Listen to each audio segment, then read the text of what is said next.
اپنے معاملات اللہ کے سپرد کیا کریں۔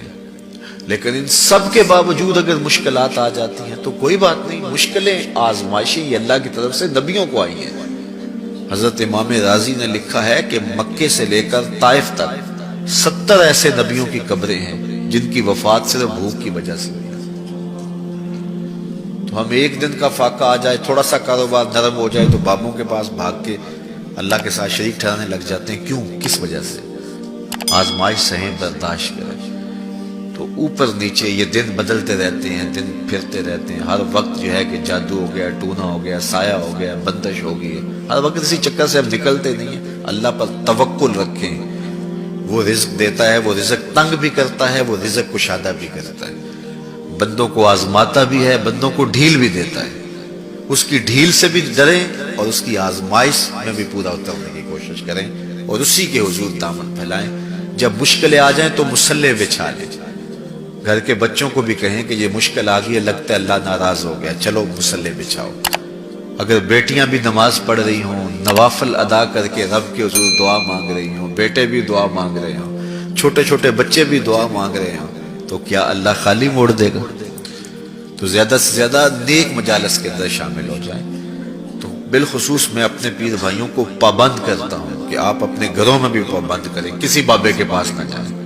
یہ بڑے گندے لوگ ہیں، یہ سامنے اب چیزیں آ رہی ہیں، بڑے گندے اور غلیظ قسم کے لوگ ہیں، ان کی نظروں میں غلاظت بھری ہوئی ہے، اور جو ہے وہ لوگوں کے ہجوم سے کبھی متاثر نہ ہوں کہ فلاں وہاں سے اتنے لوگ جا رہے ہیں۔ لا یصیر الباطل حقا بکثرت المتمسکین بہ، اگر کسی جھوٹ کے ساتھ، کسی باطل کے ساتھ زیادہ لوگ وابستہ ہو جائیں تو اس وابستگی سے باطل حق نہیں ہو جاتا۔ لوگ کہتے ہیں جی اتنے لوگ آ رہے ہیں، کچھ ہے تو آ رہے ہیں، تو جو بت خانوں میں جا رہے ہیں اتنے لوگ تو کچھ ہیں تو جا رہے ہیں، کیا مطلب یہ کوئی اب معیار ہے؟ تو جہلاء کا جمع ہونا، جہلاء کا کہیں جانا، یہ معیار نہیں ہے۔ معیار جو اللہ رسول نے دیا ہے ہمارے نزدیک مسئول ہے۔ تو جب کوئی مصیبت بنے، مصلی بچھا کے دعا مانگو اللہ کی بارگاہ میں، نوافل پڑھو، صدقہ کرو، خیرات کرو، منت مان لو، روزوں کی منت مان لو، نمازوں کی منت مان لو، صدقہ کرنے کی منت مان لو، اور اللہ کے نیک بندوں سے جا کے دعا کرواؤ۔ غریبوں میں آپ رزق بانٹو، اس سے برکت ہوگی، اس سے پریشانیاں دور ہوں گی۔ رزق کم ہو گیا ہے تو غریبوں کو دو، لگتا ہے غریبوں کو دو گے تو اور کم ہوگا، نہیں، جب دو گے تو اللہ کے سچے وعدے آپ کو نصیب ہوں گے اور آپ کو برکت نصیب ہوگی، اس کے راہ میں دینے سے کم نہیں ہوتا ہے۔ اس لیے میں خاص طور پہ یہ باتیں اس لیے کر رہا ہوں کہ ان دنوں کے اندر بہت زیادہ جو ہے وہ اس طرح کے لوگ ہیں اور مختلف جو ہے وہ چینلز کے اوپر ان کو سامنے لایا جا رہا ہے۔ ان لوگوں سے اپنے دامن کو چھڑائیں اور صالحین کی صحبت کو اختیار کریں۔ صالحین کی صحبت سے آپ کو نور ملے گا، روشنی ملے گی۔ آزمائش ٹل جاتی ہے تو پھر بھی، ورنہ اس میں استقامت کی توفیق مانگیں، چونکہ جو بلا پر صبر کرتا ہے اسے بھی اجر دیا جائے گا۔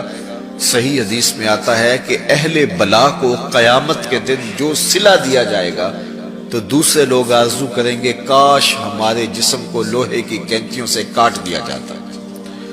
تو یہ جو تکلیفیں آتی ہیں یہ گناہ اس سے جڑتے ہیں، اس سے درجے بلند ہوتے ہیں، اس سے اللہ کی قربت نصیب ہوتی ہے۔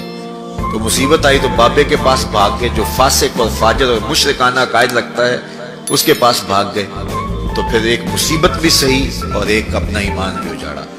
اس لیے اس مصیبت سے جو باطنی فوائد ملیں گے، جو روحانی مرتبے بلند ہوں گے، ان کو حاصل کریں۔ تو غیرت کے ساتھ جینے کا ڈھب ہم سیکھیں، مت ایسے لوگوں کے پاس جائیں۔ اللہ آپ کو، مجھے